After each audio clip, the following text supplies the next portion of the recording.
কাছের মানুষজন কি খবর, সবার কেমন আছেন সবাই? আমি সজীব, নাম তো শোনাই হোগা। আজকে আমি কথা বলবো আপনাদের প্রাণপ্রিয় থরস অফ বিল্লালকে নিয়ে, যার শেষ হবে না নাটক, তাকে নিয়েই আলোচনা করব। তার নাটকের সব কিছুই বিস্তারিত আমরা রোস্টিং করতে যাচ্ছি। তো দেখা যাক কেমন হয় আমার আজ ভিডিও।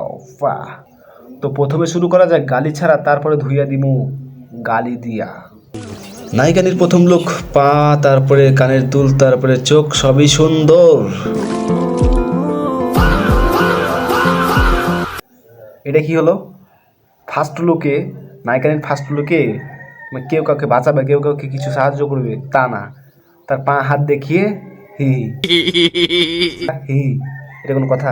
হাসি দেখে মনে হচ্ছে বিশ্বের খাঙ্কি মাগি, মানে বিশ্বের সুন্দরীও। আর গোড়া ফেরাতে বিবর হয়ে থাকা ছেলেটার নায়িকার এন্ট্রিতে তার হাত থেকে বলটা পড়ে গেল। পড়বে নেবে কেন? সবাই খেলবে মাঠে আর সে খেলবে সাইকেলে। বেশি বালপা আক্রমণ করলে যা হয়। প্রথম দেখাতে নায়িকা নিরুচ্চা ভেবে মুখ ঘুরিয়ে নিল।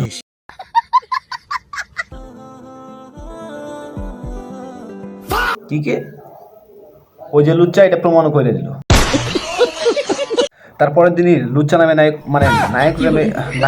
তারপরে নায়কটা চলে আসছে তার বাসার সামনে, এবং মেয়েটা দৌড়ে তার বাসায় ঢুকে গেল, কারণ সে লেওটার পিছনে ছিল ভুট্টা খ্যাত। তারপরে এই লেওটা নিয়ে চলে আসে তার কাছে চিঠি, যেখানে লেখা ছিল আমি তোমার সাথে করতে চাই, মানে দেখা। তারপরে মেয়েও রাজি হয়ে যায়, তাদের মিলন মেলা হয় শিমুল তলায়। এরপরেই দূর থেকে দেখে নেয় তার দুলা ভাই। তারপরেই তার বন্ধু দৌড়ে চলে আসে এবং বলে, বন্ধু তাড়াতাড়ি চল, নাহলে তুই থাকবি কিন্তু তোর বিচি থাকবে না।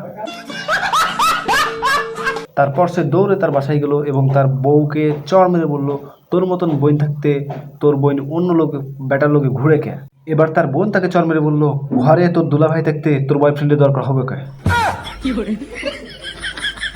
বিষয়টা কেমন হয়ে গেল না? যাই হোক, ভিডিওটি ভালো লাগলে অবশ্যই লাইক, কমেন্ট এবং শেয়ার করে দিবেন, এবং আমাকে উৎসাহ যোগাতে আমার ফেসবুক পেজ হয়ে থাকলে ফলো দিবেন, এবং ইউটিউব চ্যানেল হয়ে থাকে সাবস্ক্রাইব করে দিবেন, এবং নেক্সটে আমি কাকে নিয়ে রোস্ট করব এটা বলে যাবেন অবশ্যই। ধন্যবাদ সবাইকে।